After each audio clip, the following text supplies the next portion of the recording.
Thank you for being here again after late yesterday. We can start a new exciting day of digital building permits.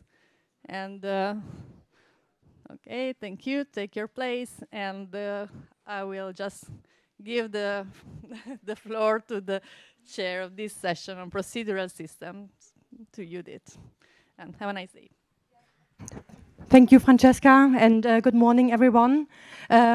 Before we start the most important session of this conference, for sure, so I would like to give you some hints for the program today. So you have already might seen, as I just to remind you, you can check the program over there. So probably people in the last rows cannot see it, but there's a QR code for the program. And as you may have seen, we have longer presentations, which are like the research contributions for this conference.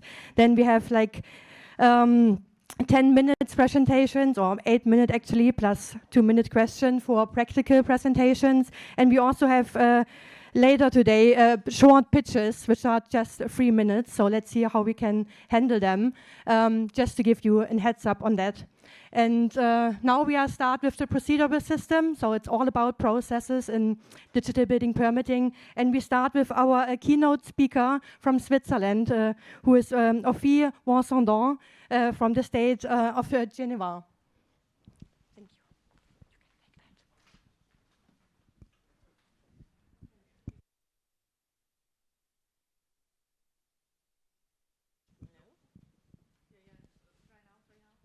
Hello.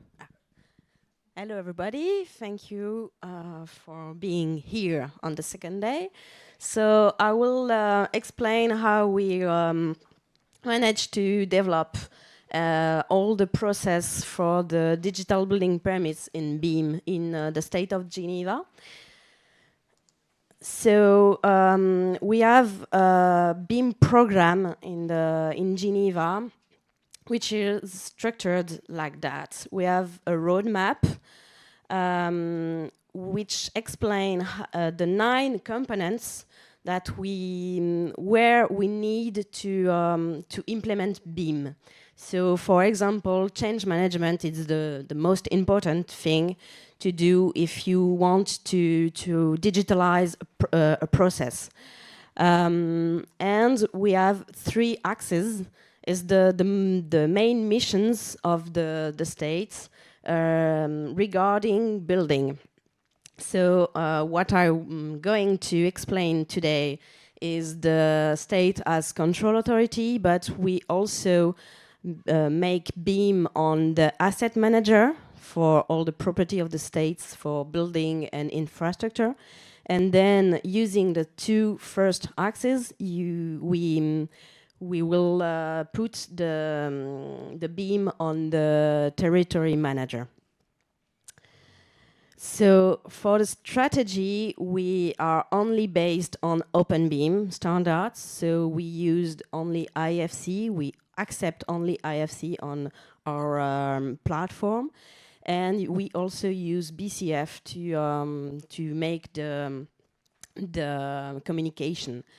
We have internal development based on open source. We have a team of 2 developers since I think since 3 years now, and we are based on only on Swiss and international standards in terms of architecture, modeling, and BIM. And we have a governance, a state governance through what we call a centre de compétences BIM. This center centralizes and coordinates all the BIM program and all the development that we are doing. And we have one transversal platform for all the needs of the State of Geneva in terms of BIM. So the 3 axes that I present. In terms of steps and dates, we started with in 2017 with the roadmap. It was a political one. And then when I arrived in 2020, and we started really the program. Then for the key dates, we openly public the digital building permits in BIM last October. And now we are doing evolution on the platform and the program. So if I'm going from the general to detail, I will explain what we are doing. So the strategy of digital building permits on BIM is to keep the process. We don't transform the process. We keep the process, which is the building permits, and we put on it all the digitalized things. So we have a norm for digital building permits, and it's self-checking tool. I will explain later. We have datas that we give to the person that will apply. So GIS data and BIM configuration files. I will come to it later also. We have one platform. It's the platform for all the process. It's AC-Demat, which means dematerialization of the building permits. And it's increased by the transversal BIM platform. We have documentation, and we will make some trainings. So to go to the process a little bit, there are 3 steps: 2 from the applicant and 1 in the state, the administration. We have all the things to prepare a BIM files, then the submission of the building permits application, and then the processing in the states.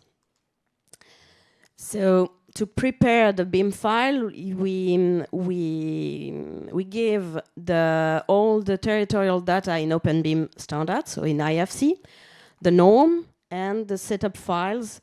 We created some setup file for the 2 most used software, modular software, so Revit and Archicad, but we only accept IFC.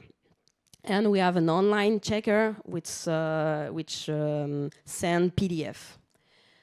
So for territorial data in Open BIM formats, we have a platform for the territory, and you can select an area and extract all the area in BIM in IFC. We have 4 models at disposal. So all the upper grounds, what's existing upper grounds, all the regulation, what the urban plans, if there are one in the area, and or the underground with pipes and so on. For the norms, we describe all the structuration of an IFC file that we accept on our platform. So using IFC standards and IFC4. So all the elements needed by category and the level of geometry and all the parameters needed by elements. It's PDF documents. It's accessible online.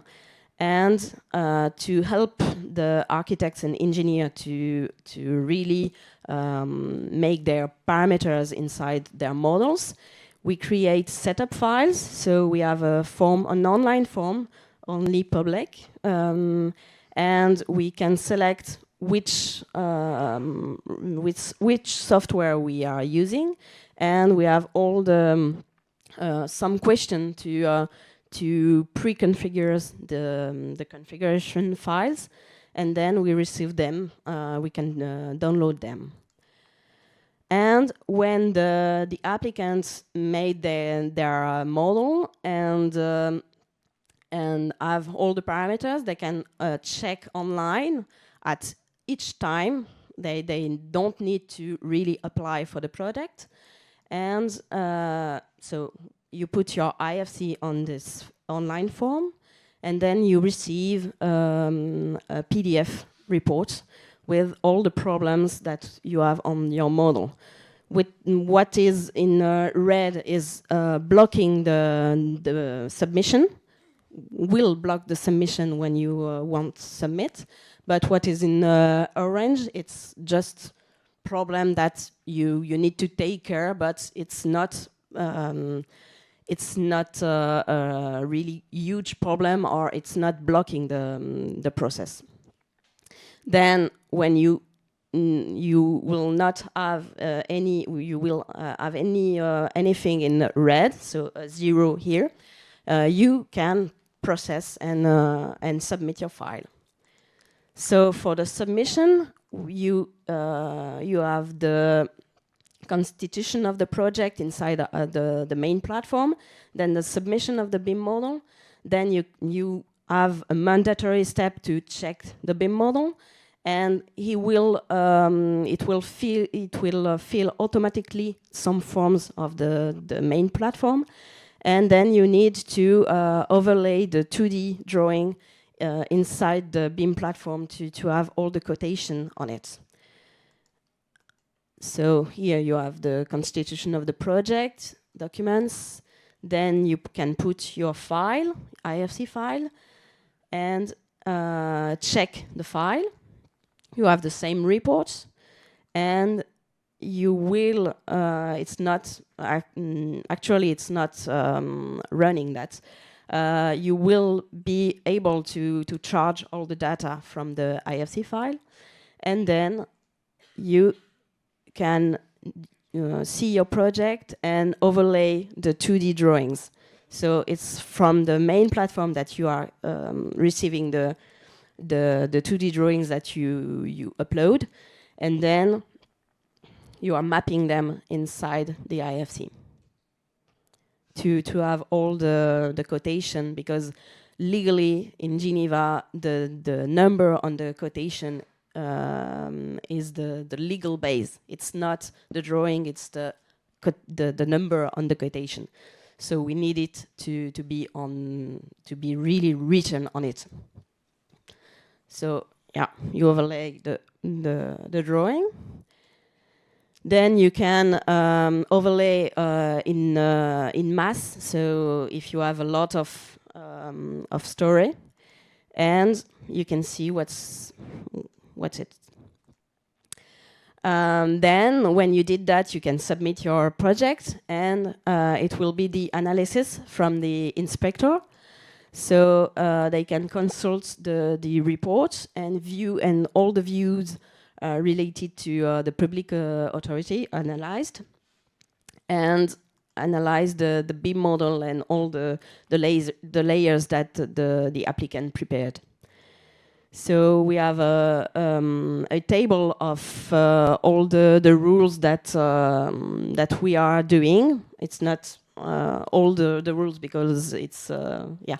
If we wanted to see a little bit, it's cut. So that's what's the inspector see inside the platform, and he'd see the IFC model with the report, so he can consult the report, and he also can see in JSON way the report, so in a table here. And you can see with all the view that we programmed inside the Center of Competence in BIM in Geneva. So in the States, we made a lot of view to see to control each policy. So you can see here. You have a lot of view that we programmed, and it say that if it's good or not. And if you want to go quicker, you can check all the view and see if there is a problem. If you don't want to see all the view one by one, you see here that the green one are good, and the orange one have a number on it, and it says that there are some probable mistakes. so you can check it. And it's not, we don't want to replace human. We just want to help human to do their work faster. And then the human, so the inspector, can make some notice inside the platform to in BCF, so they can check if it's okay or not, and they can create an analyze to say that it's not okay, and to notice the applicant that they have a problem on their application. So yeah, you can see that we are writing and then creating the BCF. It will come inside the platform, the main platform, and yeah, create the BCF, and this notice will be connected inside the main platform. Yeah, here. Then we also can see we can see what the building is inside the whole area with the GIS data, and we are coming back to the applicants, so he can consult the notice in PDF or in the platform, export the analysis in BCF, editing the project, and submit another version. So here you have the submission, the notice, and you have link to directly to the platform and to see the BCF, and they can export it in BCF. So now for the next step, we are evolving the platform to do comparison between two versions of the project and see what's difference between the previous version and the next one. And also for the first report that I shown with the PDF, we are doing we will do the BCF instead of in plus of the PDF. So yeah, that's it for me. Thank you.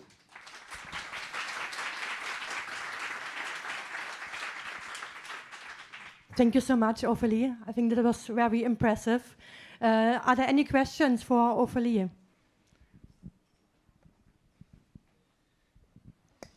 Thank you, Ophélie. A very interesting presentation, actually. I'm Andriana from the Ministry of Interior of Cyprus. And I would like to ask you, you said that you have an online platform that the engineer, the architect actually, checks if the plans are according to the regulations. And then he applies to the building authority. Then the building authority might find any mistakes on the plans. We are expecting that since the architect checked his plans according to the regulations, that afterwards the building authority will not have any problems or any mistakes. Or do you find that maybe sometimes they check but the program has any mistakes, or maybe the architect finds some mistakes and then he applies anyway? Or yeah, the orange mistakes are just notice that it's not conform to the regulation, but they can ask for a permission to do it anyway. So that's why we don't want to replace human, because sometimes there are permission allowed anyway, because for example it's a classified building and you can put an elevator on it because it's not fitting, but it's going anyway because it's a classified building, and in this case you can do it. So yeah, it's not completely automatic, because we didn't want to replace totally human check, because we think it's really important to have some aspects checked by human. some discrimination? Yeah. I forgot to say that it's not mandatory to do it in BIM, and it's not mandatory to do it in PDF also, because In this way, it will be discrimination from the person, and in the law in Switzerland and in Geneva, it's not possible to do it. And also, we want to put it in open source, to put all our code in open source. So it's not done yet, but it will be in, I think, mostly a year, maximum. Okay, thank you. We have we can allow one more question. Thank you. Excellent presentation. Impressive work. Well, you answered one of the questions regarding the mandatory thing, but okay, I have like 2 questions basically in one. So you went live in October 23. So the first question would be like, how many BIM-based building permits have you issued already? And the second one would be, okay, it's not mandatory for everybody, but is it mandatory, or are you planning it to make mandatory for the public sector client, like the state itself? We are for the second question, we are thinking about put it in mandatory for the public for the project of construction, not renovation project, but construction itself, yes. But it's not yet alive. And for the number of projects, for now, it's only 6 months, if I say, of publicly open. So we have for now 4 projects, but it's not a lot, but yeah, that's a start. Okay, thank you very much. I think there are many more questions, but I would like to reach out to Ophélie during the day. Yeah. She is here the entire day. Yeah, the entire day. Thank you very much again. Thank you.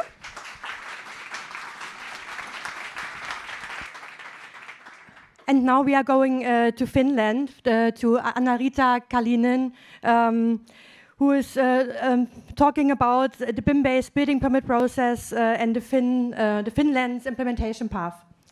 Thank you, and thank you that you're here, and I'm happy to tell you more about this Finnish successful part that we have done. And I have to mention that this is a joint presentation with my colleague Rita Lavikka from VTT, who is a real researcher. I'm just the Queen of Finland, but I'm giving this presentation. You will hear Rita next. And let's start. We have been working with Rita for different kind of research and development projects, and now we are working on this kind of paper, a scientific paper for this topic, that how we would describe our BIM-based building permit implementing path in Finland, and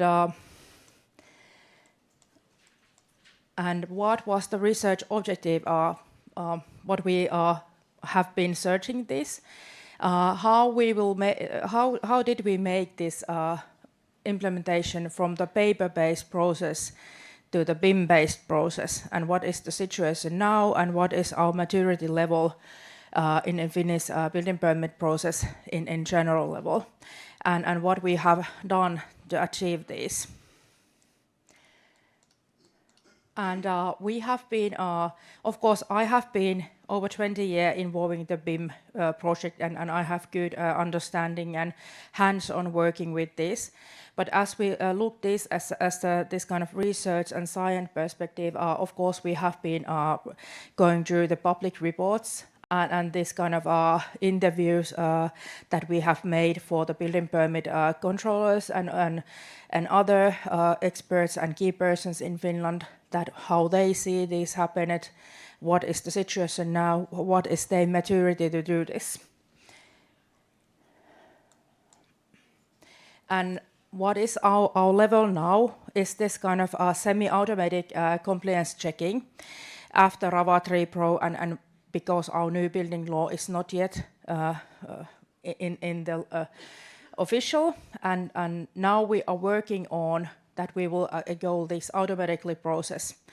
And the situation is like this, that we have made so much work in the RAVA 3 project that you all must know in this point, and we are now implementing that this results in different kind of organizations and our softwares, platform softwares like Cloud Pyramid and Trimble and Solibri and Future Insight now also is in Finnish markets.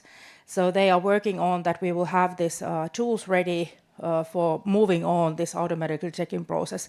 Other parts we have made, like BIM requirements, use cases, general IFC checking rules, and other stuff that we need to go this highest goal that we are having.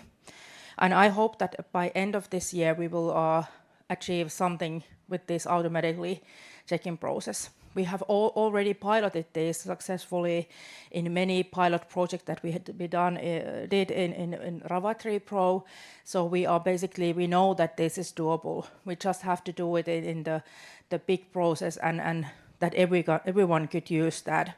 Every municipality has access for this new process. And these are the numbers. 83% of the 309 municipalities use online building permit platform already.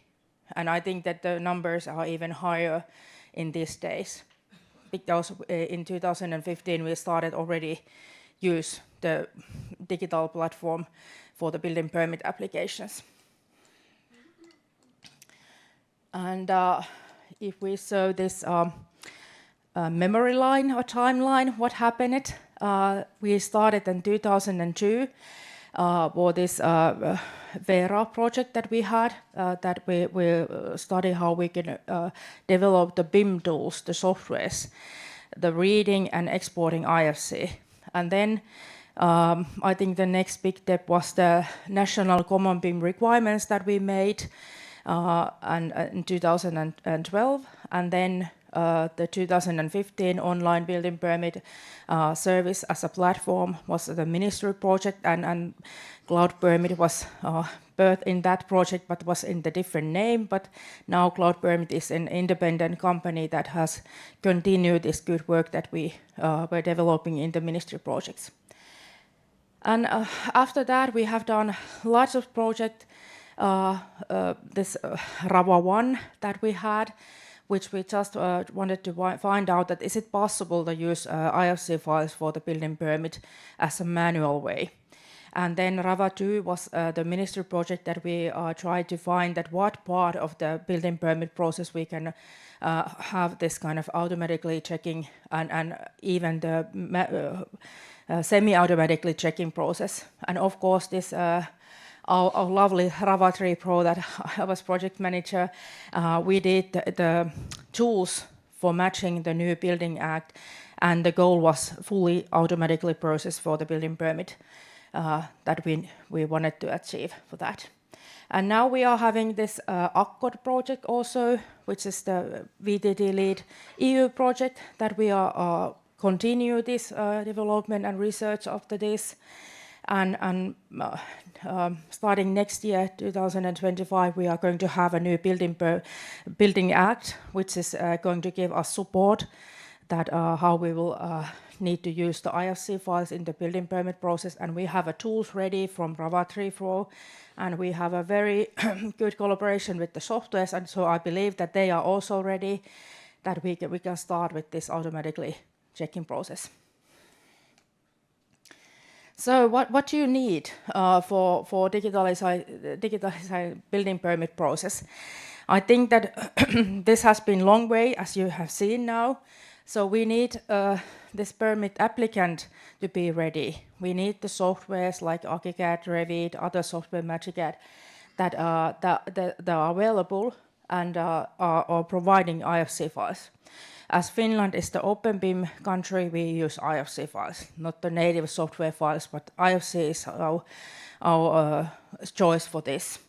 And we need, of course, training. We need guidelines, we need requirements, clear picture, process guidelines, other stuff for the building permit applicants. And of course, the building controllers in the municipalities we need also for tools, understanding, knowledge, maturity, other stuff for that. And they are willing to do this. That's most important in Finland also. And of course, the software development we need it as a native softwares, as a platform softwares, as a checking softwares. All of these we need, and they need to be SaaS-based softwares. And the legislation is the fourth important part. If we wouldn't have this kind of building permit, this building act, that would be making impossible for this kind of BIM-based building permit, we couldn't do this. So these are the 4 key elements that we have in Finland, and we need all of this. And we need this kind of a practical way to do it also. And that's one of the key elements that we have been using this, that we invite all the stakeholders in the same table and we work it out in the practical level also. We believe that when you have a solved problem in the practical way, it's easy to take that, implementing that into the everyday use. As I have so few minutes left, I promised yesterday that we will launch something today. So, as Jan mentioned, we have also now made this kind of digital building permit ecosystem in Finland, that we have some place that we can continue with the work that we have done for the different stakeholders. And this is a good way that we will now focus on the Ravatri Pro implementing into the practical life in different organizations and development more. And now we have decided, because many countries asked this, that can we join? Is there any way that we can join? That we are launching that you are welcome. Even the global members are welcome. And you can join. There's a link and code that you can use. And if you don't reach out the membership part in here, you can send me an email and I will fix that. So you are very welcome. And this is our way to also collaborate between all the nations and globally with our good Finnish concepts, and let's work together. Thank you.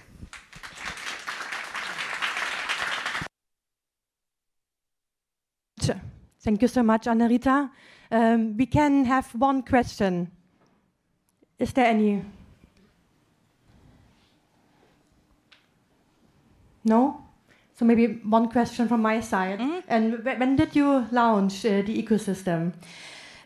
Early this year we launched it.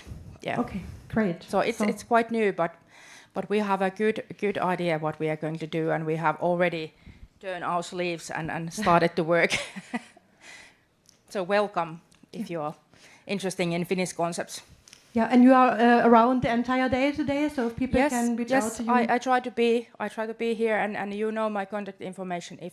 If it's not today, then some other day. Perfect. Thank you so much, Anna-Riitta. Thank you. And we stay in Finland. We go to Rita Lavikka from VTT in Finland, but she won't tell too much about Finland itself, but about 5 other European countries, or 4 other plus Finland, right? Okay. Yes, thank you, Finland included. Okay, good morning also on my behalf. Really lovely to be here. I'm a research team leader at VTT Technical Research Center of Finland. I'm also coordinating the Accord Horizon Europe project, so the sister project of Czech and DigiCzech. And this is a really nice continuation because this presentation is related to the previous one.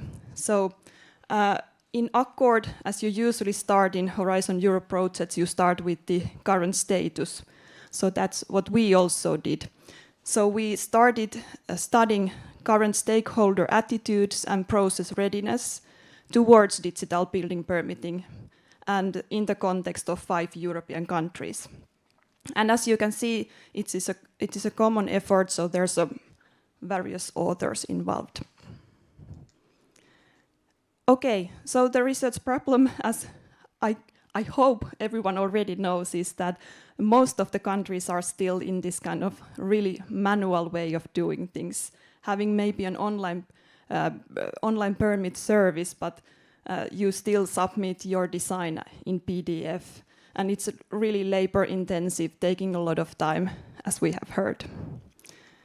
So, but as we have heard, many of us, I hope all of us, there was one person not wanting maybe digitalization yesterday, but others, I think, are looking for various ways to digitalize, make it more transparent and efficient.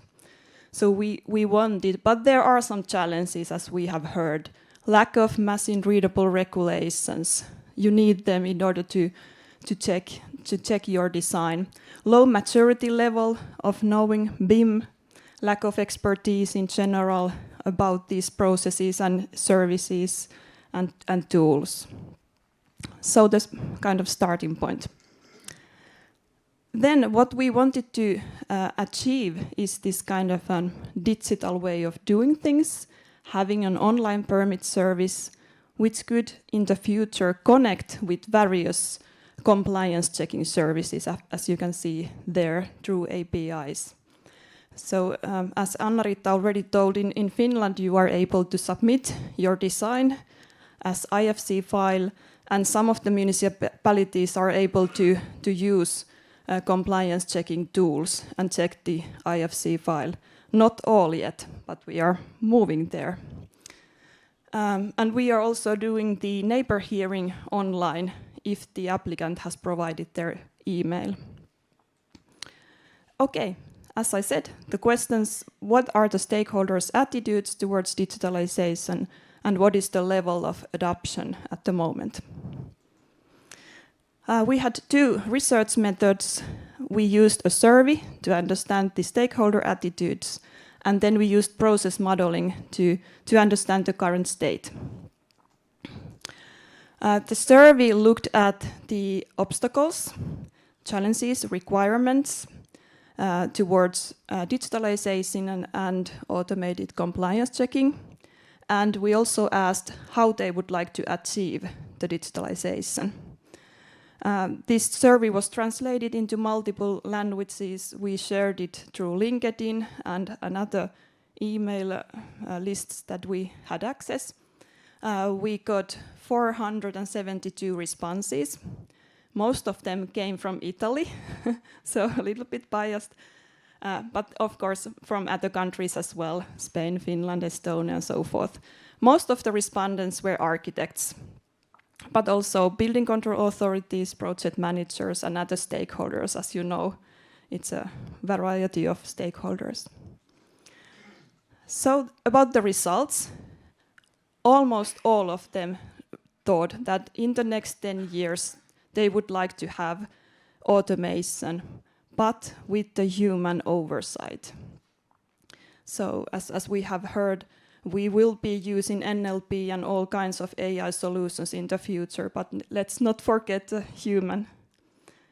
And the outcomes, of course, what people are looking for: time savings, cost savings, increase in certainty already during the building permitting process. Will you get the permit or not? Will there be major challenges? And auditability. Then key obstacles.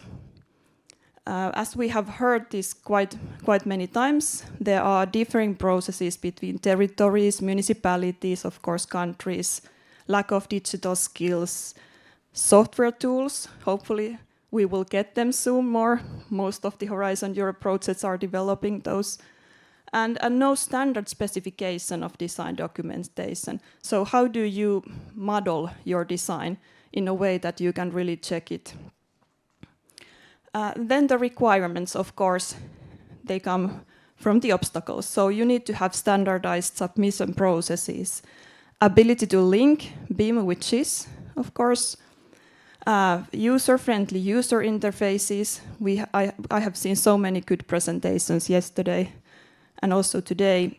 Open access to this data so that you get transparency, and of course simple and clear processes for both the building permit applicant and the authority.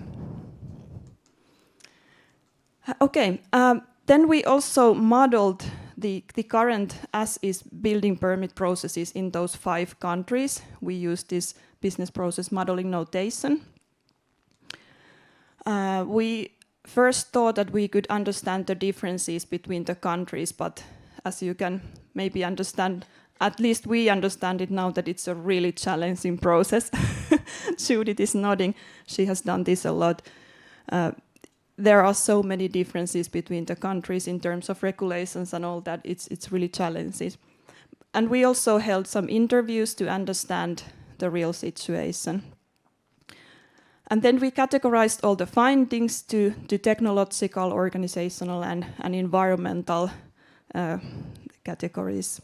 And used the same maturity framework that Anna-Riitta just presented. This is really simple ones. There are more complicated, but I think this provides the same message that how do you move from if the current countries are somewhere here, how do you move there and somewhere there in the future? About the results, so 3 of our countries are at this phase. They have an online service, and the authority can do manual reviews with those PDFs. All of these countries are having various R&D projects currently, and they have solutions in some municipalities and so forth. And then Finland and Estonia are kind of approaching the next step, having IFC as the file submission format and allowing this code compliance checking happen. And as Anna-Riitta already said, I think what has brought this Finland and Estonia forward, at least in Finland, it's this regulatory push, as you have heard. We will have our Building Act starting next year, and it will allow the submission of IFC file. We have already a digital archival of IFC files. That's really important, of course, so that you are allowed to use those files and someone really stores them. Lots of development has to take place, and of course you have to have this attitude, agility to implement things, and have your BIM requirements also in a machine-readable format, and lots of upskilling of various stakeholders. Yes, but that's all from my side. Thank you.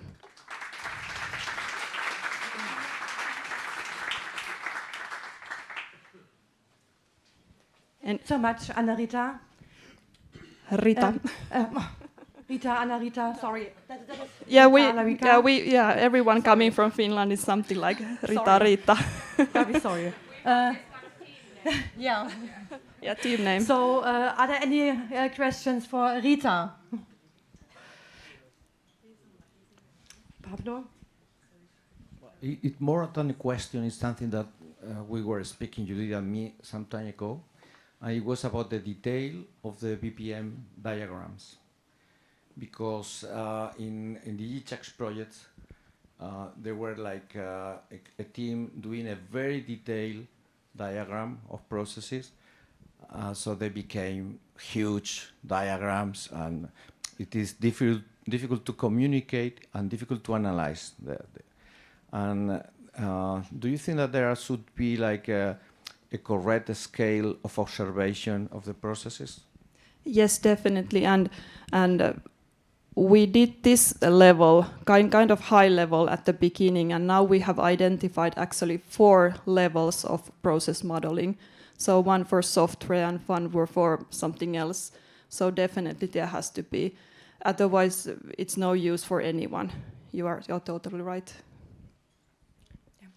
Thank you very much. I think we have to move on, but Rita is also here the entire day, so please reach out to her in the breaks. And now we are going to Italy, to Kavita Raj from the University of Brescia. Thank you, Rita. She will show us about the Italian process.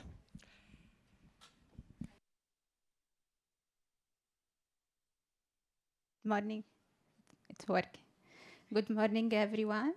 I'm Kavita Raj from the University of Brescia in the north of Italy, and I'm a research assistant. And my contribution today can be inserted in the importance of the standardization of the processes as one of the fundamental goals for the digitalization of the for the digitalization of the building permit process in order to aspire a more fluid and transparent process that eliminates redundant parts and increase the quality of the decision-making stage in the process. And the literature, in particular, identify 3 key pillars, and one of them is regarding the process, to understand the process and develop a solution that is scalable and adaptable on the international scale. As we can easily guess, the current issues is about the diversity of the municipalities that have different processes for issuing a building permit that derive from, of course, the relative national regulations, and also mainly from the local regulation that generate a lot of diversity.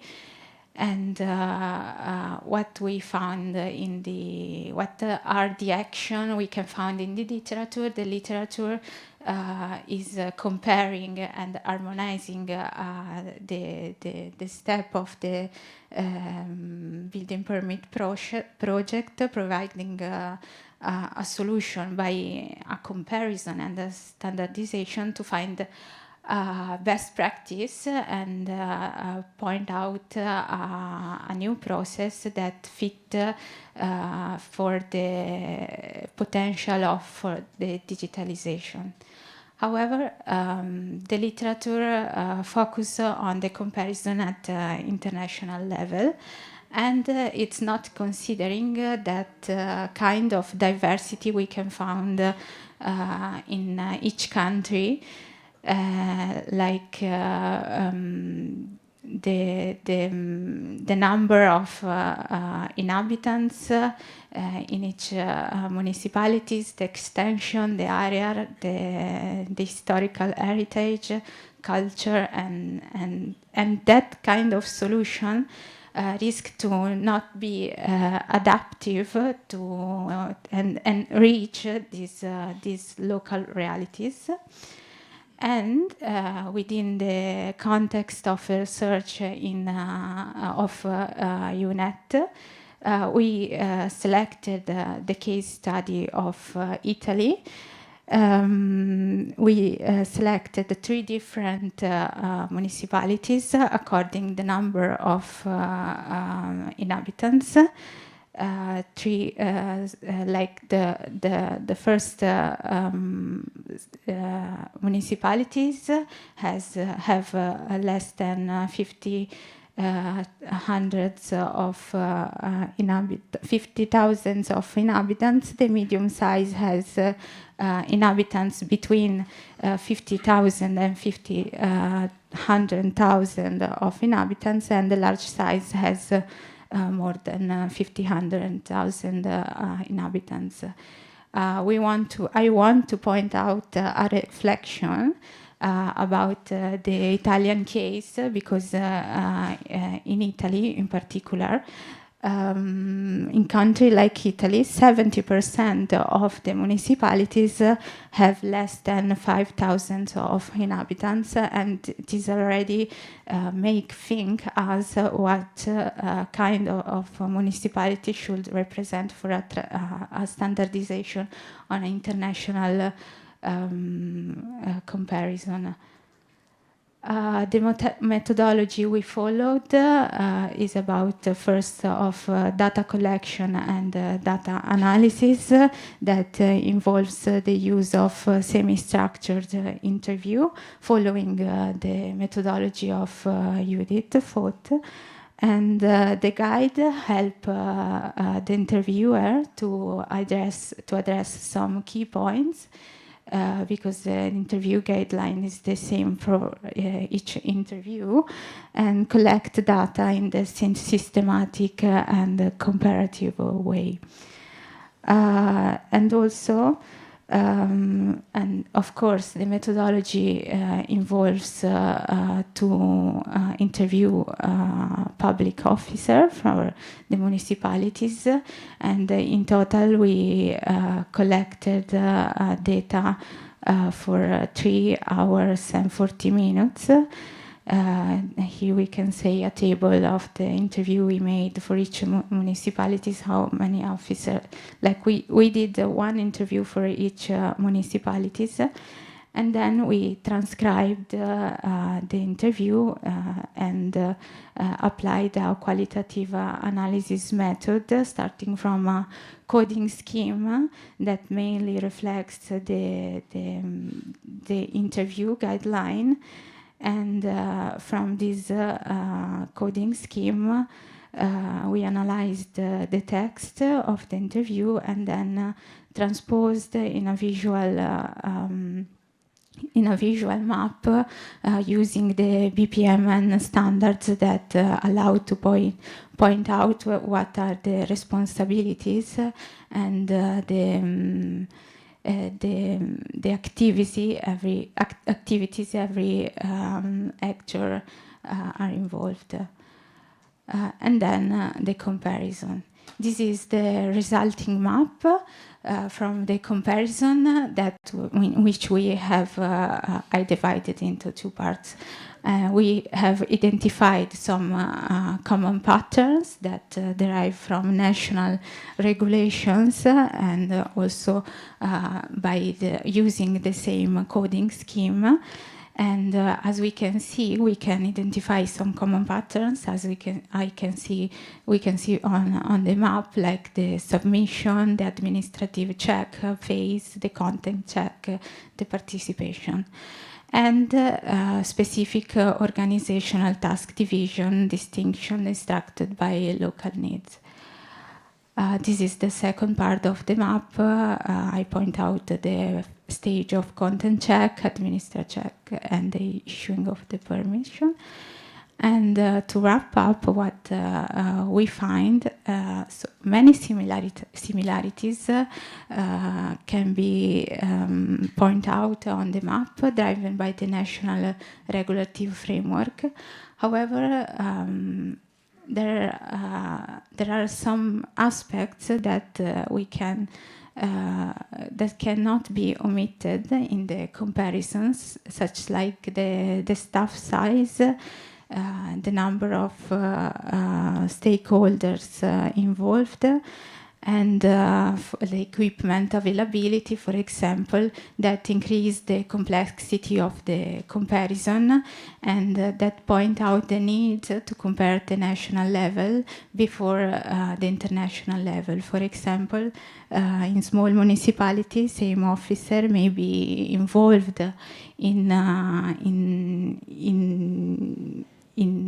different stage of the process, but maybe we can find in the bigger size of municipalities there are specialized sectors, and how we can what we can do in the future is to investigate more deeply the sub-process we find in the compared map and highlight what are the diversity, so that the resulting of the comparison can reach all the local realities and fit the need of each municipalities. And that is, thank you for listening.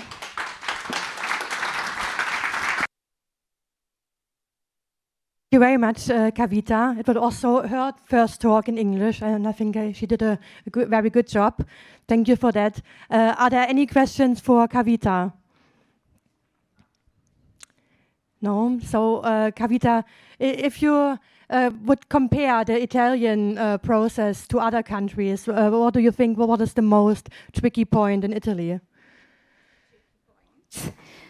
The tricky point is the complexity of the regulations and the complexity of the decision-making stage, like analyzing the regulation. That is the more tricky point. Okay, thank you very much.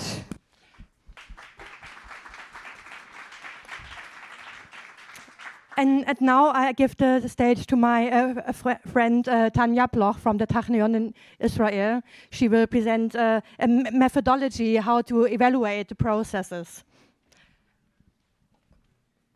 Good morning. So we've heard the comparison of processes on a municipal level, and I'm going to introduce a more global perspective on things. So this is process analysis and comparative evaluation of building permitting, or in short, PACE-BP. This is an extension of previously developed framework for building permit process modeling. So when we started doing this, our session chair here, Judith, and Professor Lucia Sobelman and myself, our goal was to implement that framework for modeling the process in Israel. But then very quickly we realized that we now have these very standard, very detailed process maps of permitting processes in different places of the world. So there's really an opportunity to learn from our colleagues across the globe, but we don't really know how to do that. How do you take two process maps? Or how do you take two permitting processes, and how do you actually compare them in a way that is objective and robust, so that when I do it and somebody else does it, we'll get to the same conclusion. And another problem that we had is that even when we are looking at one individual process, how do we know if that process is good or bad or better than another one? What makes a good permitting process? So our goals here were, first of all, to define the evaluation criteria for building permitting processes, but also to define a very systematic, objective, and robust workflow to do the comparison globally. This is the overview of our PACE-BP workflow. So I will not go through the steps. I will just simply show you how this was implemented on 4 different countries. As I said, our starting point is the process maps that are a result for implementing the previously developed framework for building permit process modeling. And we started with these process maps of Germany, Italy, USA, and Israel. The next step is to capture anything that is meaningful and that is visual from these maps and that can be directly counted. So we defined this list of 23 measurable indicators that, as I said, you can simply just look at the maps, you can mark them up, and you can simply count. So for example, you can count how many entities are involved in the process, you can count how many process steps there are, you can count the number of handovers, and so on. The difficulty is that these measurable indicators, this is not what really matters to the stakeholders. So stakeholders are talking about things on a much higher level. Some of them we actually heard already mentioned yesterday and today. They talk about time consumption for sure, but they also have some data and information considerations. They talk about resource consumption, they talk about transparency, decision robustness, flexibility, and so on. And this list of 10 evaluation parameters, which is supposed to express what really matters to the stakeholders, the source for this list is the stakeholders. Because when you're doing the process mapping, it involves a lot of in-depth interviews with the people in the field. And these are the kind of things that always came up during these interviews. Now, the heart of the PACE-BP workflow is this correlation matrix that basically tells you how do you go from what you can directly see in the process maps to actually scoring the evaluation parameters. So each measurable indicator has some effect on each of the evaluation parameters. It can be negative, it could be positive, it could be mild, it could be strong. There could be no effect at all. So for example, if you look at the number of entities involved, you can assume that the more entities are involved in the process, the more likely your process is going to take longer. So there is a negative effect there between the number of entities involved to time consumption. But on the other hand, if you are constantly making group decisions and there are lots of entities involved in your decisions, then it is likely that your process is not going to be as vulnerable to corruption as maybe other processes. So there's a positive effect there. At this stage, we simply follow the numbers. So what goes into this correlation matrix is the measurable indicators. What goes out is the evaluation parameters, the scores for each of the evaluation parameters. So each evaluation parameter is basically a summation of multiplying each of the measurable indicators by the corresponding value in the correlation matrix. Obviously, you can do it for each of the 10 evaluation parameters. When you do, and when you string them all together, you get what we call the process representative vector. And you can get this for every process, for every country.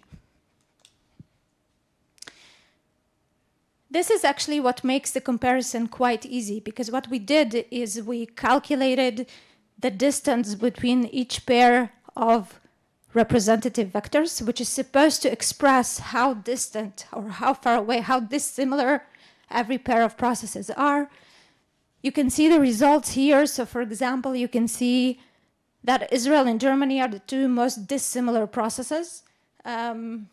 Israel is actually dissimilar mostly to all the other countries that we examined, but it really makes sense because if you look closely at the process maps, there are some specific sub-processes and sub-steps within the process of Israel that we don't see in other countries.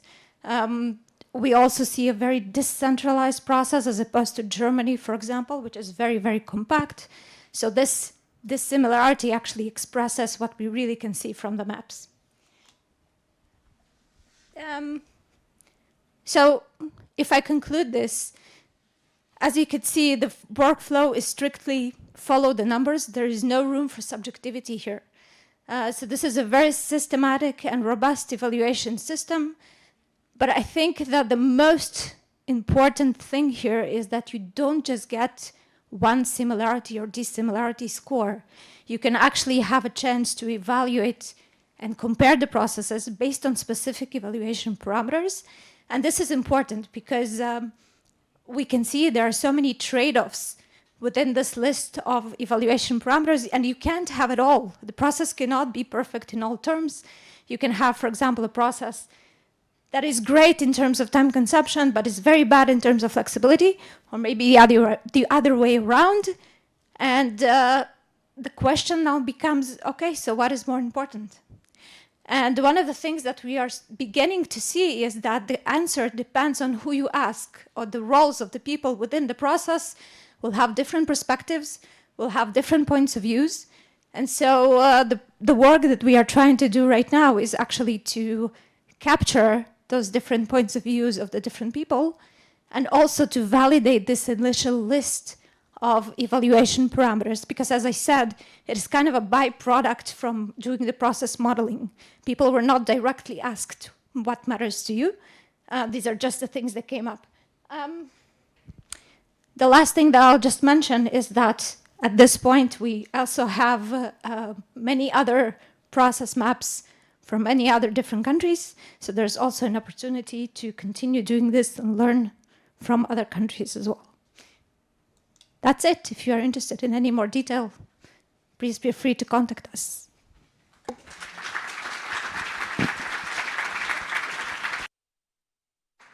Thank you very much, Tanya, for your presentation. Are there any questions for Tanya? Rita? Thank you for the presentation and really nice work. I would like to use it, but I'm just thinking like how kind of labor intensive is it to you to do it? Did you say that you did interviews, and how many? And the interviews are for the process mapping and modeling. So if you already have the BPMNs, assuming they are following the same framework, so they are comparative, it's not difficult to do it all. I'll look into your paper. Thanks. Coming up. Thank you. Nick, you have another question? We have a little more time. Thank you. The 5-point scale you were giving to the criteria, Who did that marking of the 5-point scale? Was it you or was it the interviewees? The authors did, we did. So this is, again, I said that we are starting to validate this thing, also to capture the perspectives of the people, but also to validate the list and the correlation matrix. So this is still work in progress, but for now, from the results that we see, it does express what we expected.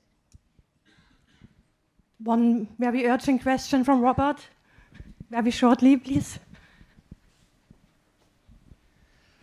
Thanks, Tanya. I wondered, what do you do when you have a difference between countries? I mean, so you have a great distance between Germany and Israel, and what does that lead to?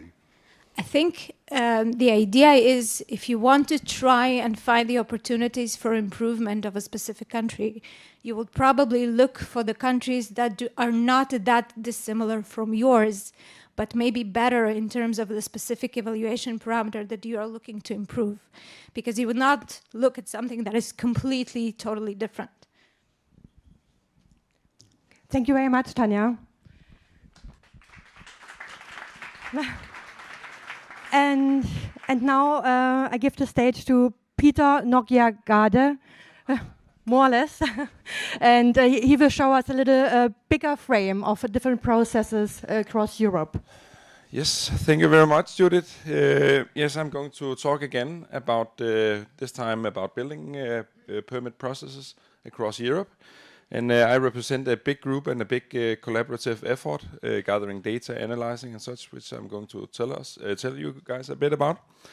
So, in general, it's almost hurtful to say that the investigation into building permit processing is limited, especially seeing so many interesting studies here. Maybe this is more of a historical perspective. I think now we see a definitely upswing of interest in this area. But what we went out to do is creating a comparative analysis of building permit processes in, not 19 different countries, 17 European different countries. And the goal for this was to lay a foundation for looking at how different countries conceptualize the different processes and how it compares to each other. And hopefully, we want to contribute to develop more efficient policies and encourage the creation of improved solutions regarding building permits. The main ambitions for our studies here was to unearth different commonalities and look at these different things where different how things were situated differently in the processes, but also providing a comparative understanding of how these different processes plays out. So again, as even this conference has been organized towards, is the taxonomy that Judith, Fauth and the other authors was published earlier last year. That was used to basically try to frame this concept of building permit processing. And for that basically laid out the groundwork for how we decided to structure this study. So the first approach to this, as we've seen also other presenters did today, we did some data collection. We did semi-structured interviews across 17 different countries, including Finland, Sweden, Denmark, Germany, Northern Macedonia, for example. And these semi-structured interviews was conducted by experts in the domain and then transcribed. Then we went to data analysis, where we looked into the main processes that we got from the taxonomy, which we conceptualized there. We also worked on some sub-processes, temporal aspects, and stakeholders. And for that, we did 3 different things. We had the BPMN creation, as with other studies, based on the interviews. We had a workshop with also some experts in the field where we tried to sort and harmonize the different BPMN diagrams and the results from that. And then we did a comparison based on the results from that across the different countries. And then the last step, we validated the result again with the experts to make sure that we didn't have any misunderstandings. This is an example. This is from Denmark. And what this shows basically is, you could say, some of the ways that we try to categorize the different processes. So you can see the light gray color here represents, you could say, the main processes that we also have from the taxonomy, and the darker gray is the sub-processes. So you can see, for example, that in the issuing notification letter, we have 2 sub-processes, request for further documentation and completing documentation, for example. So based on this approach, this has been done across the other 17 different countries, and that basically enabled us to do a comparison to see, okay, what countries included what, and what countries did not include some of these perspectives. For example, here we can see looking at the main processes across the different countries, that some of these steps are optional, some of them are not included, and some of them is of course included. So for example, for pre-consultation, there's a big difference from some countries where it's optional, where it's included, and some countries don't even include it at all. And the same thing regarding inspection.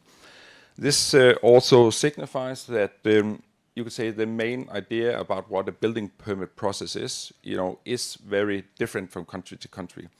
In some countries, you don't even consider inspection being a part of that, and the same thing with the consultation part of it, and the same thing with the participation of the public. Moreover, here we can again see, at one level we have the categorization that you saw on the BPMN diagram, with the light gray color, and then we had with the dark gray color.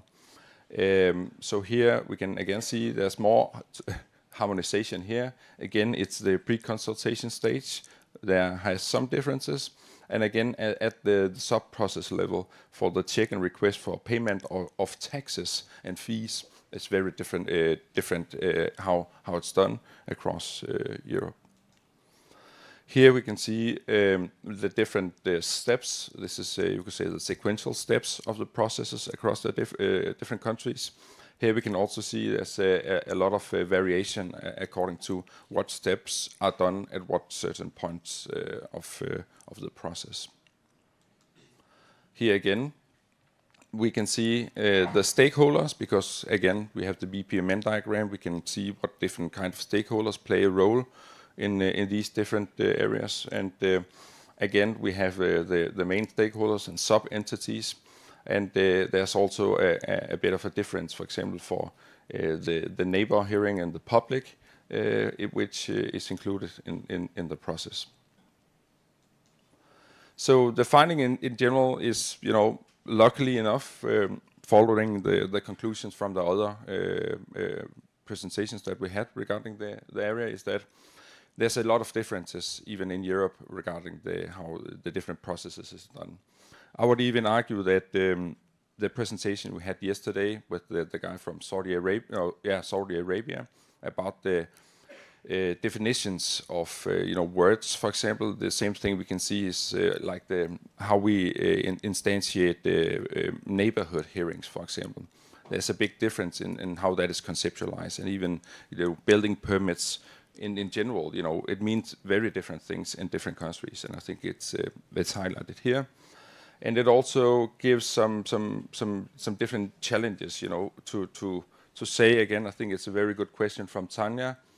What constitute a good process, and what constitute a poor process?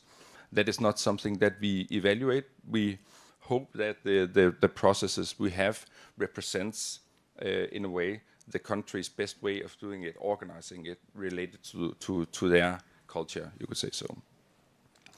The main finding here, the main purpose here was not the BIM like we saw with the Finnish presentation, but in general, during the interviews, it was not something that was necessarily mentioned by the different interviewees. In generally, the experience was that the implementation of BIM, for example, for rule checking, was very limited from the people. Again, Estonia and Finland stood out as countries where they actually mentioned that it was a part that they have the ability to use, for example, IFC and so. Yes. Questions?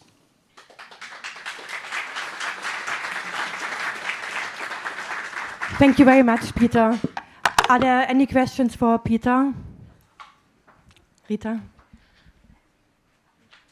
Yeah, thank you for the presentation. I don't know if my question is actually for you, but I have been thinking a lot about this scaling of digital solutions and what does it mean that we have so various processes.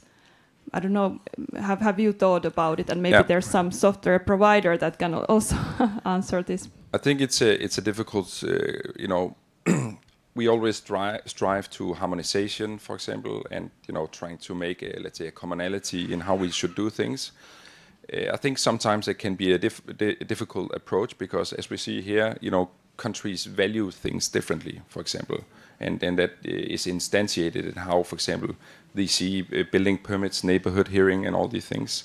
So in order to, let's say, making some harmonized efforts regarding this, then, basically these different countries maybe have to change the way they see things. And that can have a price that we need to, of course, have a very critical discussion about, what is the most important thing?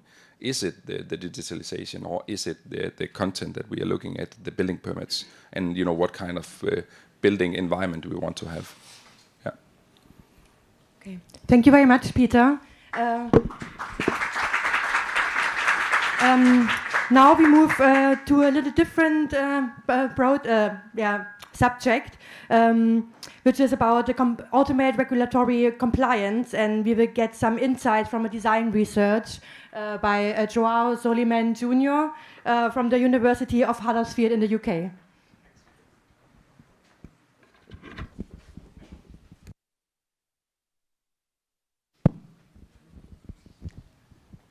Hello everyone, good morning. So I'm Joao Soliman-Junior from the University of Huddersfield, UK. I'm a lecturer in the built environment, as Judith introduced me. Thanks for the introduction, Judith. I'm very happy to be here with you this morning.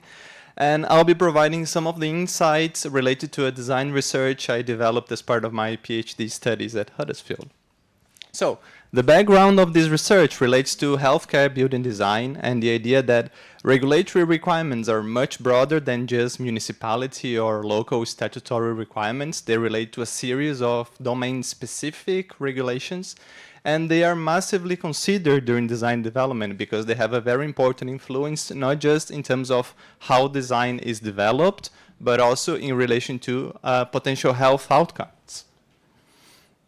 So the idea of regulatory requirements in this case is that they basically define a basic framework upon which design is developed. Yeah. So one of the issues we have in the UK related to the UK healthcare regulatory context is the fact that most of the requirements are presented either as following a statutory approach, but also presenting what we call as guidance documents. There has been plenty of research in this topic over time, and these requirements are presented following a convoluted manner. There is an unclear definition of what they actually mean in practice, and they are many. So there are many different several documents which create a very difficult burden for designers to actually be able to consider all of that information while developing their solution. So one of the things that I have done as part of my research was actually to look into design literature and to be able to understand some of the design characteristics that need to be taken into account if we are approaching this issue from the design point of view.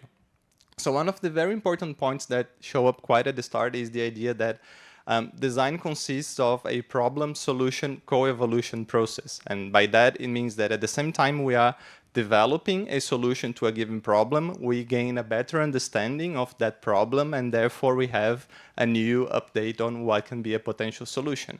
So I don't think I need to describe the diagram in depth, but we can clearly see that this is an iterative process. And there is a very important aspect associated with regulatory compliance in that, because we have an ongoing understanding of what regulatory compliance means as we develop an iterative solution. Some of the other characteristics that are very important in design relate to creativity, interdependency, and iteration, as I just discussed.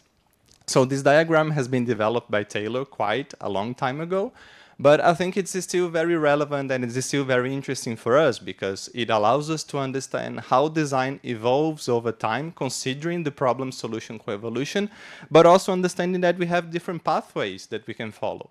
And those different pathways, perhaps they can be stopped because we realize that we have a problem, but they also can serve as a spark for creativity, and therefore this is where most of the opportunities for innovation emerge.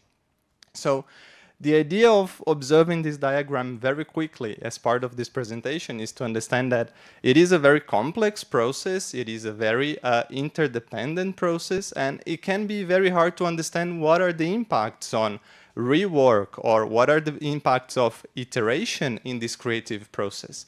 And I don't think I need to remind everyone that regulatory compliance is actually bounding all of these different iterations and these different ideas that designers put forward. So one of the last aspects on characteristics that I would like to talk about is the relationship between requirements, design attributes, consequences, and values. So this diagram has been developed by a colleague of mine based on several other authors, but it basically discusses some of the key characteristics between having more abstract or more concrete requirements, and that includes not just regulatory requirements, but also other clients' requirements.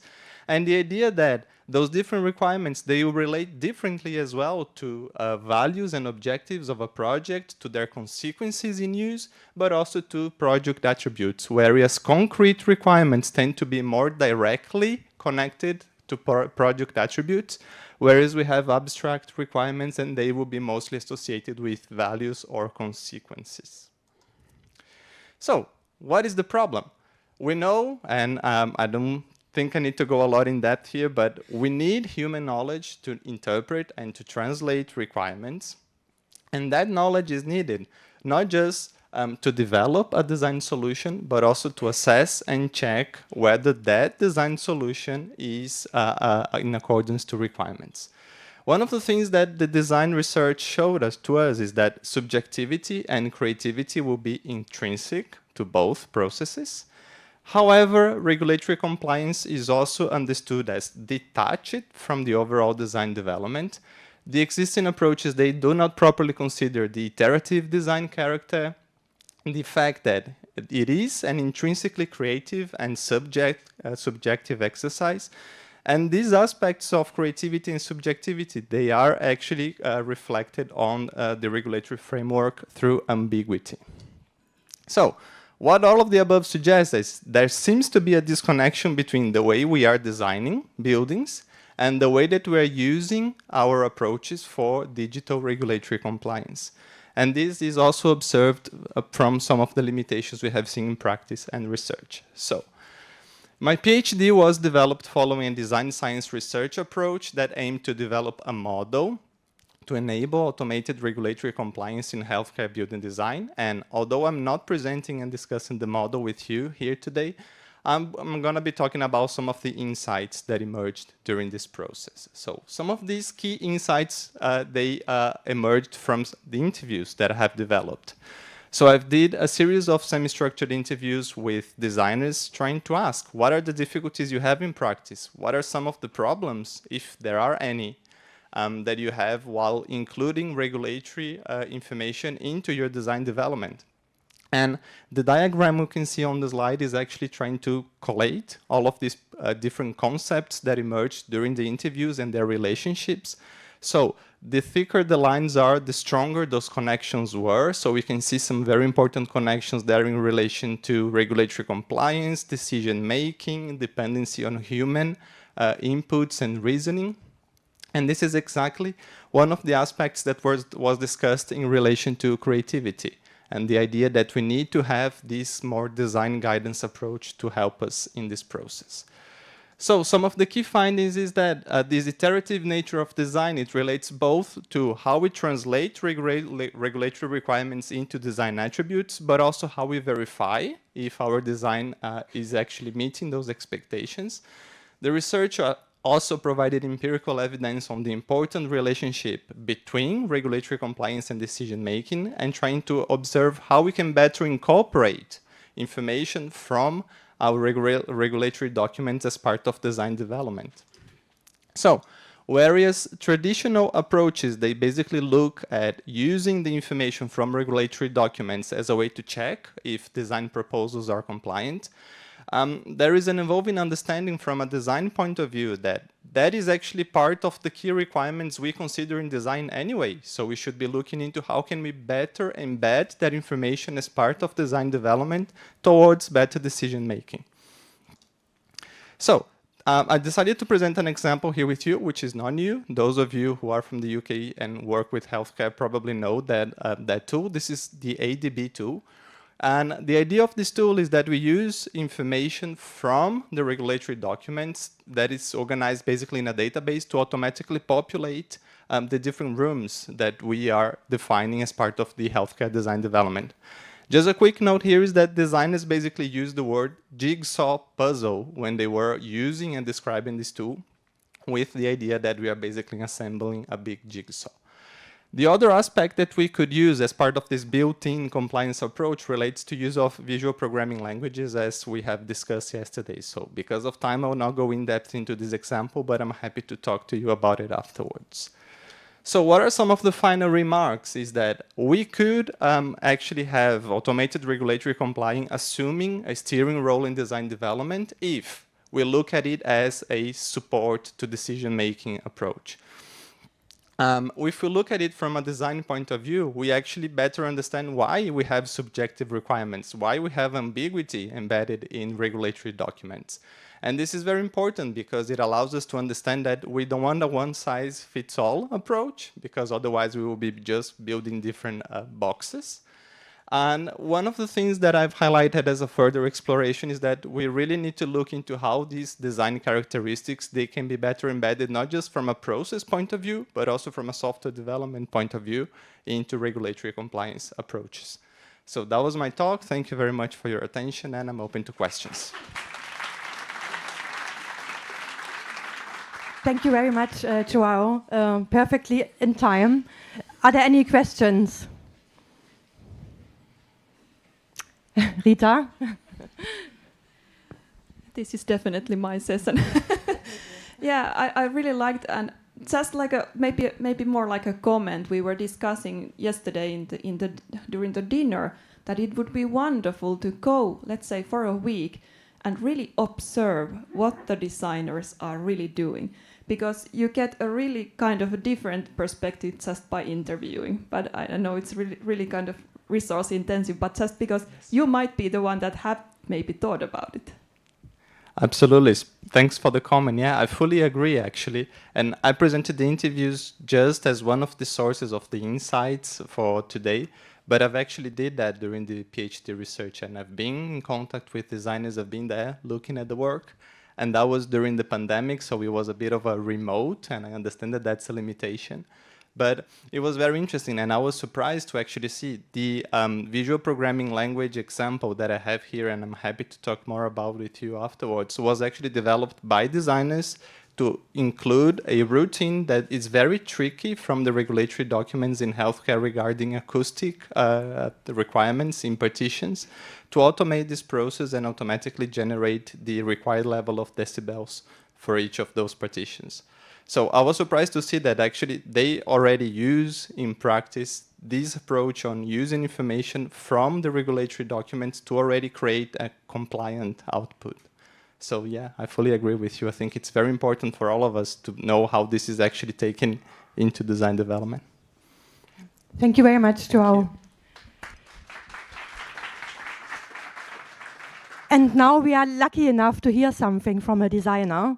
Or from a designer's perspective, which is who is Borja Martinez. The stage is yours. There's your mic.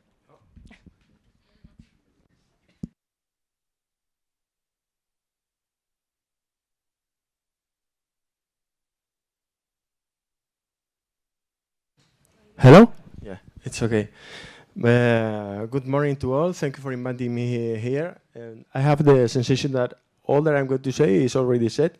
So I'm going to give you the perspective of a designer, as you just said. Here is digital building permit. Digital. We already have some kind of digital permitting because we upload PDF into some digital platform, but that's not the point that we want to achieve. We want some kind of toolkit, machine, robot, application, whatever that can read an IFC file and see or checks if the building it complies or not. We all agree on that. Why I say catalyzer? A designer as catalyzer in all the construction and designing process. It's not because some kind of ego thing or that stuff. It's because we are the ones who developed that tool, that IFC file. And we are in contact with all the other stakeholders. So somehow we can ease the process towards a digital building permit. That's the reason, not much. In the scope of the Czech project, Fraunhofer Italia has led the development of a deliverable called Czech DVP.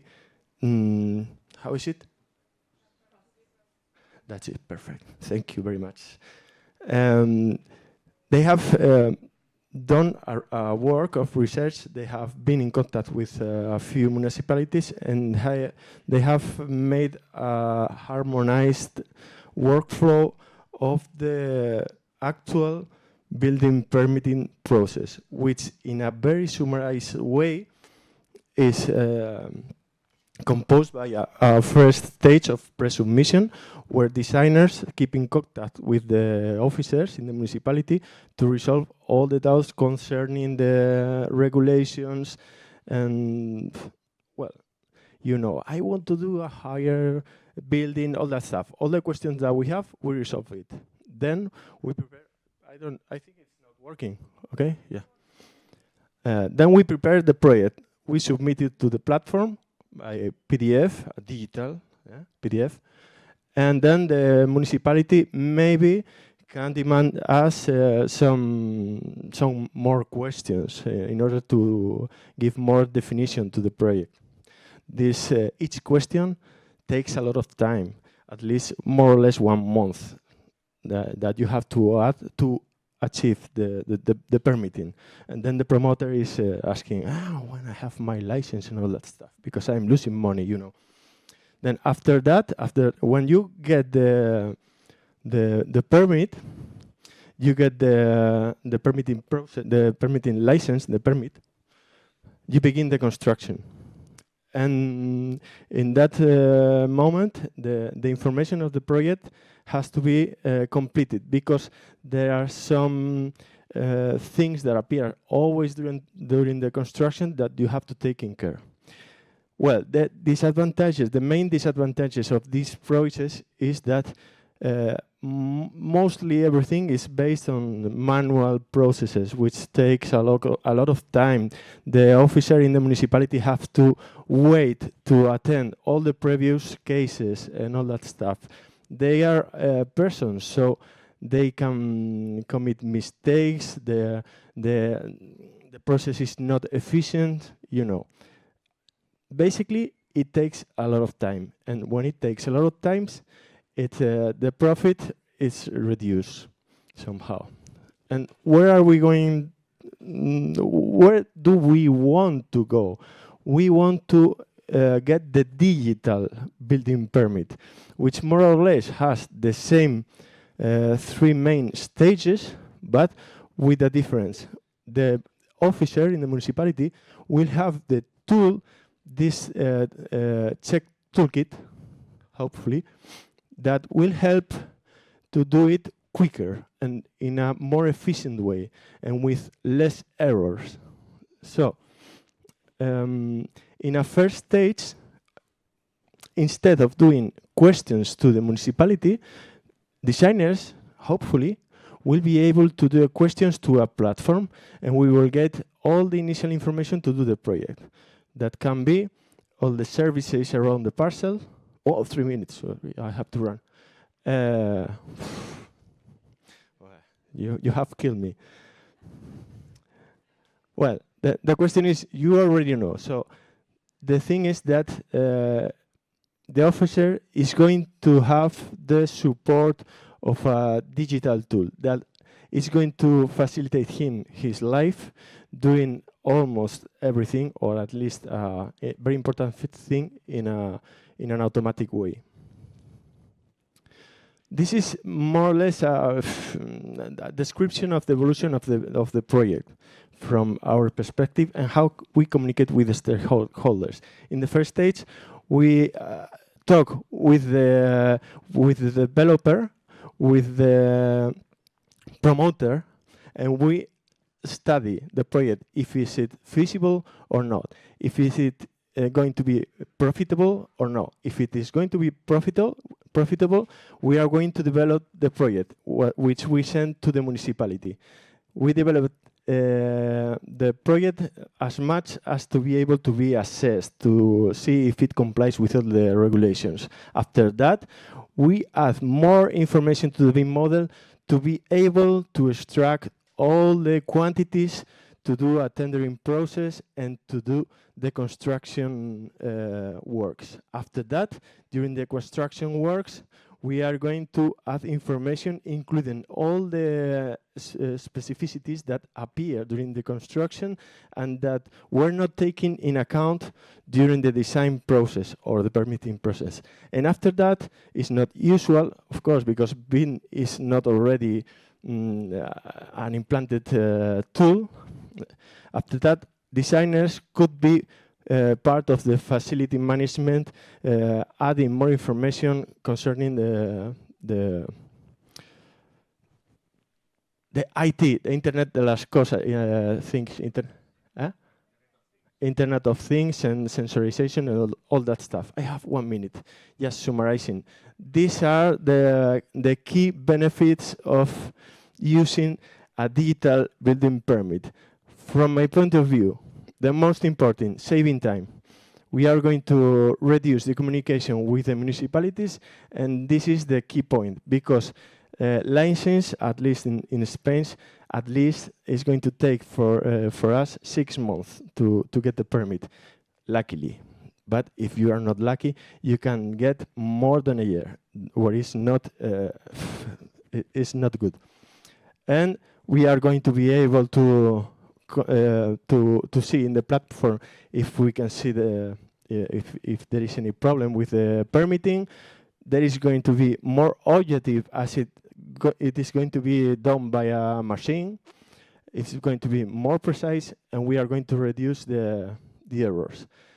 And I invite you to join the community of practice. Why? Because you are going to help us to develop the check project with your feedback, with your opinions and suggestions. So take note of the website, checkdbb.eu, and there you can find the community of practice. And if you have any question, you can make it right now, or you can contact with me and do it by email, by telephone, or whatever, okay? Thank you for listening.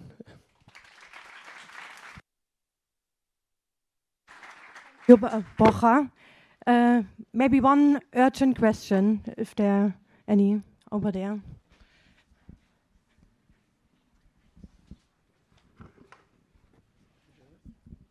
Hello, and thank you for the presentation. This is Ubaid Al-Jabali from Saudi Arabia. It's a very small question. I have seen that you have mentioned in the loop within the digital process that you have the as-built phase, that's the end of it, and then it goes to the database and it's go to the pre-check. So the concept is this. I would like just to ask you if to clarify, is this the as-built that after the building is built that it goes feedback to the database and be gained or benefit, or what? Just to clarify that part. You mean that Hello? Yeah. You mean that when the construction works are finished, we have to update the database of the 3D? Yes, it would be the point also. You finish the works and you upload the as-built model to the municipality in order to update the 3D city model. That would be the point. And that would be also initial information for other projects. Yes, that's the... Okay, just to add to that part, it's very clear, that's one. And just to ask you, is it used for the commissioning part? If it was applied, do you think that within that domain, is it used for commissioning and monitoring the construction or not? Well, I don't understand exactly. Yeah, the first part you answered, it's very clear. The second one, I'm just asking if, do you think this model can be used to commission and oversee the construction phase or not? To commission, Yeah.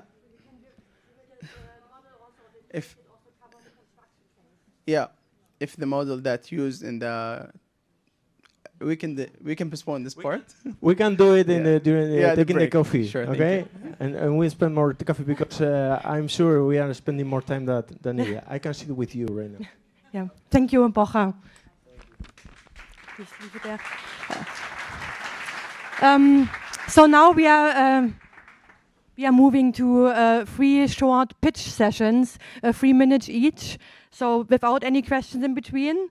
And the first pitcher, I don't know, it's Oriola Praholi from Fraunhofer Italia. Please.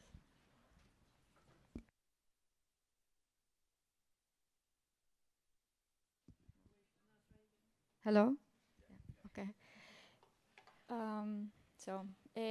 Hello everybody. I am Oriola Brauli from Fraunhofer Italia, and I'm quickly going to present our work on the DBP process map that we have been developing in the Czech project.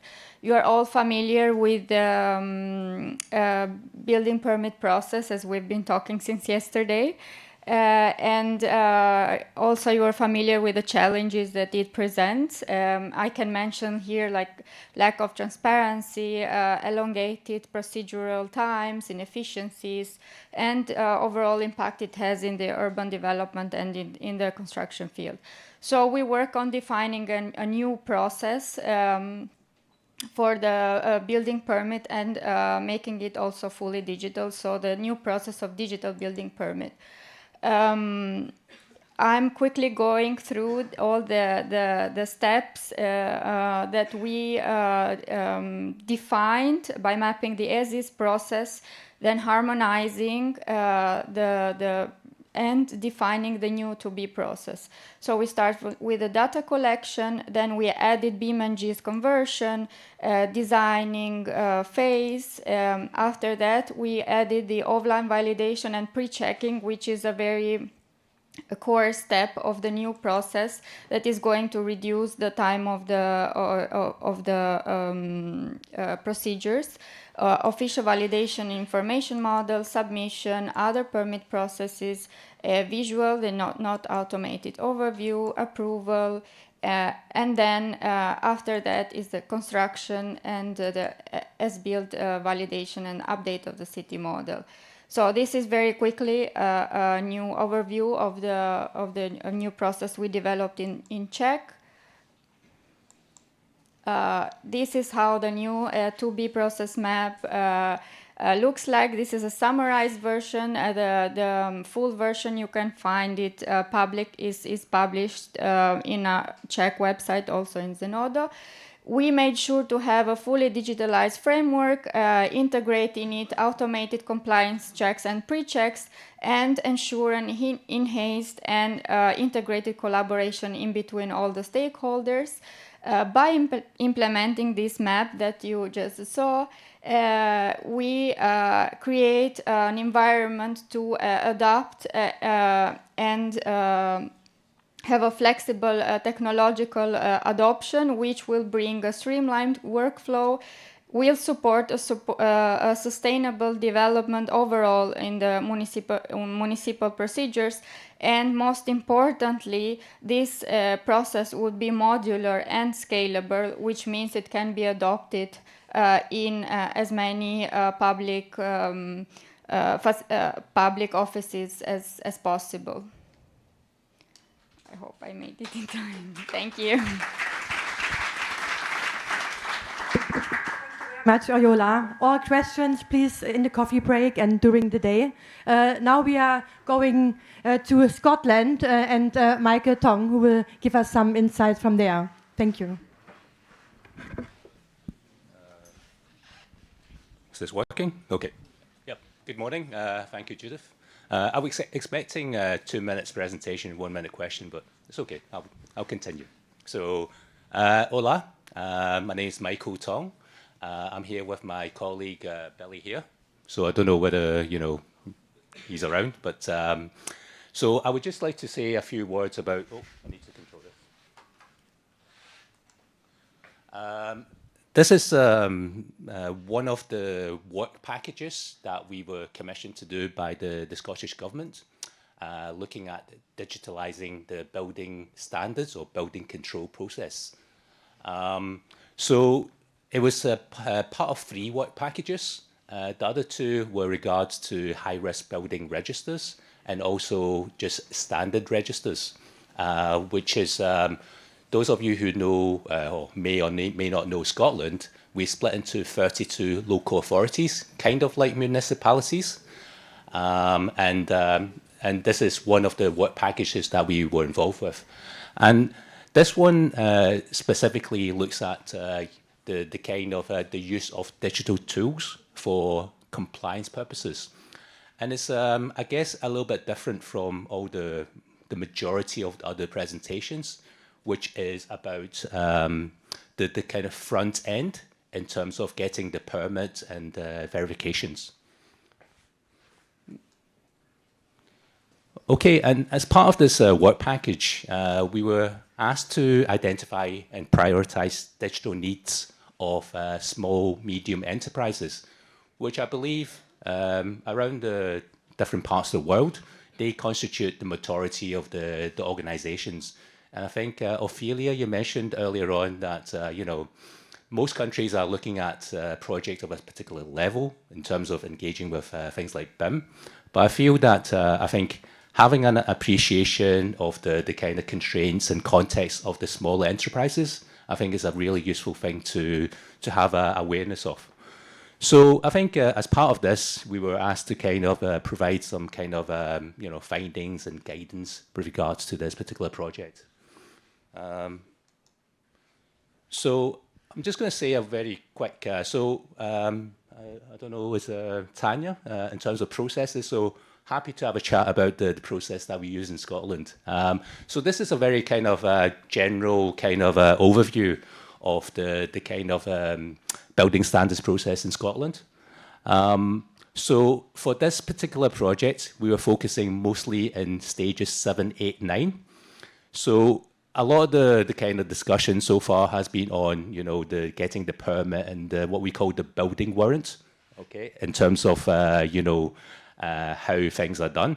But I think that's the kind of area that I think I'm quite happy to kind of talk a little bit more about, but we don't have the time, so let's move on to the main focus. Yeah, so this is just a very brief summary. So we have 2 different systems. One is called e-planning. So in terms of the number of applications through that, it's been 1,750. And for building standards, Scotland, just around 5,000. And this is just between, the kind of that duration. Okay, in terms of the method, we worked with 2 software partners. One which is called Captical, which I believe is a Danish company. Another one which is Yepic. So both of them quite, small kind of software vendors to be able to kind of use 2 different things. So I'll move on. These are some of the findings. First couple were kind of based on the literature review, but the last 2 is predominantly in terms of the kind of things we found in terms of that affected, the SMEs. So apologies. Am I okay? Yeah. So, but as I said, for us, I think we worked quite closely with Scottish Government. And if anyone wants to kind of, do a little bit of collaboration and so on, and also with various industrial partners in Scotland, that we're more than welcome to collaborate with any of the projects. So thank you very much. I'm talking too fast. Thank you very much, Michael. No question. Yeah, please reach out to him during the breaks later. And now we have an online presentation from Brazil, from Douglas Brito. Douglas, can you hear us? We cannot hear you. Can you say something, please? It seems it doesn't work.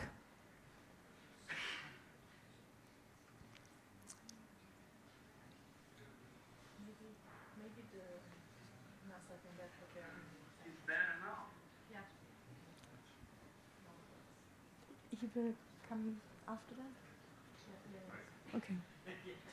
Douglas, can you try again, please? Yes. Hello, everyone.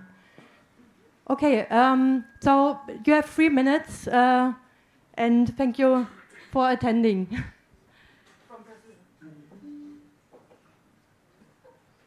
So you have to share your screen? Yes. Okay. Yes, hello, perfect. Everyone. It's a great pleasure to be here. I will present this study based on my doctoral research supervised by Professors Diana Bastos and Emerson Ferreira from Federal University of Bahia in Brazil. The main objective was propose a conceptual framework for managing the digitalization process of building permitting in Brazilian municipalities. The research method involved a case study conducted in the municipality of South in Brazil, which began 7 years ago, the digitalization process for BIM applications and in a single tower multi-residential house, the typology of construction permit. The proposed conceptual framework has this application tool, in which the first stage covers the planning and sequencing of digitalization, where the municipalities details the type of existing construction permits. The model criteria involves the historical average of the number of requests and also average deadline for approval for each type of construction permit, indicating those most requested or time-consuming. In relation, the application tool covers the 3 first steps of the conceptual framework. Then, when the digital permits is available for requests by applicants, it's possible to generate the restart for other construction permits by applicants, and if desired, or the monitoring of the digital building permits using a protocol for evaluation of performance and benefits achieved, like, for example, reduction of deadlines and time for analysis, reduction in the number of requests for design changes, increased capacity, and others.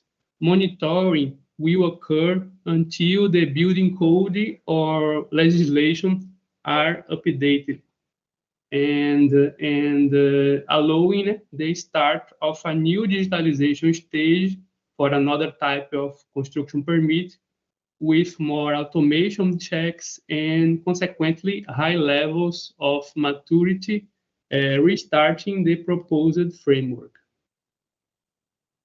About the conclusions, the scientific contribution, the framework allows the understanding, implementation, and monitoring of the digitalization process. And in a practical way, it can guide professionals and municipalities that are starting this journey. So thank you for everyone, and I'm available.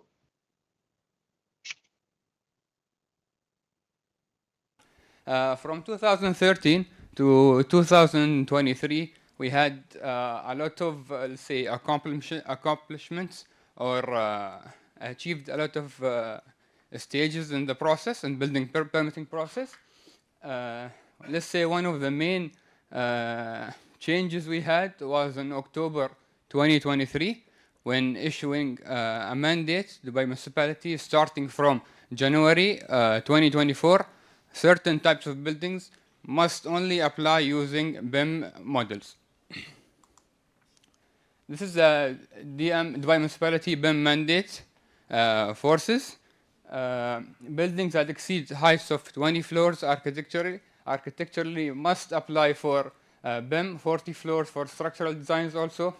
Buildings exceeding area of 20,000 square meter architecturally, 30,000 square meter for structural design, specialized buildings like hospitals, schools, universities, all these buildings must apply with using BIM. And also government buildings like other authorities, let's say civil defense buildings, other government authorities. Okay, so why BIM? BIM, we can visualize the building in a 3D model. We can understand the building more, the function of the building. We can know what we are permitting, and even in a later stage, in construction stage, our inspector in the site, he can know what, or he can see what is being done in the site. Real-world representation. Each object in the BIM model obviously represent an object in the real life, whether graphical or non-graphical, which makes it easier for transferring this BIM model to a GIS, to a digital twin city we have in Dubai. We used OpenBIM in our platform. This is a little bit of the process we have. We have an e-checking, an automation check that's being done for the applicants 24/7. It transferred to a auto building card. Then he'll have a smart 3D view, an auto setback check, 3D visualize, and it will give him an auto report, obviously.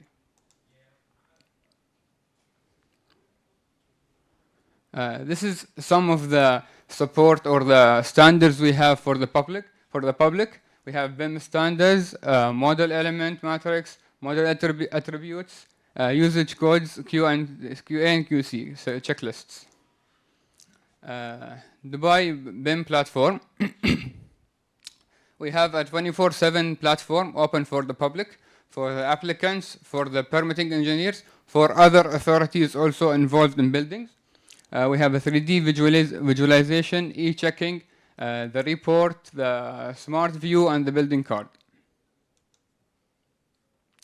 This is how the process works. The applicant apply for a BIM model within Dubai Building Code. It auto checks as the BIM model shows. Then the applicant copies the files, whether BIM and CADs, and apply it through a permit system. Then the Dubai Municipality engineer, the permitting engineer, within 2 days he has to reply within an approval or a rejection for the permit. I don't know if we have time to play the video. This is the platform we have in Dubai. It's called Build in Dubai.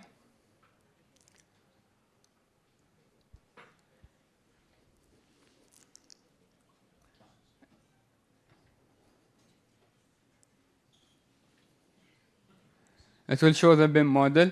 This is what the applicant sees. This is what Dubai Municipality permitting engineers see, and all other authorities involved within the permit, whether it's civil defense, whether it's roads and transportation authorities, whether it's telecommunication companies. This is a self-checking. It will show the violated areas or rooms. And the system is open for everyone.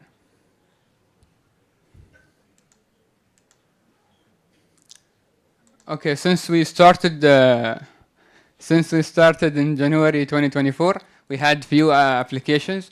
We have a tower, 5 basement, ground floor plus 70. We have a basement, ground, and 5 podiums and 37 floor. We have public buildings like a school and a kindergarten. What were the challenges really? The challenges, honestly, I'll say the people, the stakeholders. People don't want change. any changes you do affect them financially or time, or they are considerate, especially in the sector we have construction. A day, let's say, a day delayed project can cost about 150,000 dirhams, which is like $50,000 at least minimum in Dubai, especially if it's a huge building. So I think when we approach these challenges, 10 years between a soft mandate until forced mandate for certain buildings only is a huge, let's say, I don't want to say it's easy on the customer, not easy on us maybe, it's easy on the customers. And honestly, I see we achieved a good result because for the past few years, we have seen BIM being used between big developers and consultant and contracting company. He's saying I have a minute only, sorry. Successful BIM adoption. How is it successful? Ensure continuous improvement to BIM standard, provide on-demand learning material, whether for developers, whether for contractor, consultants, provide technical support for permit applications 24/7, explore international collaboration with BIM and e-permit transition. I think that's why I'm here today with you guys. Please feel free to contact me for further questions. Either me or my team will be happy to answer you.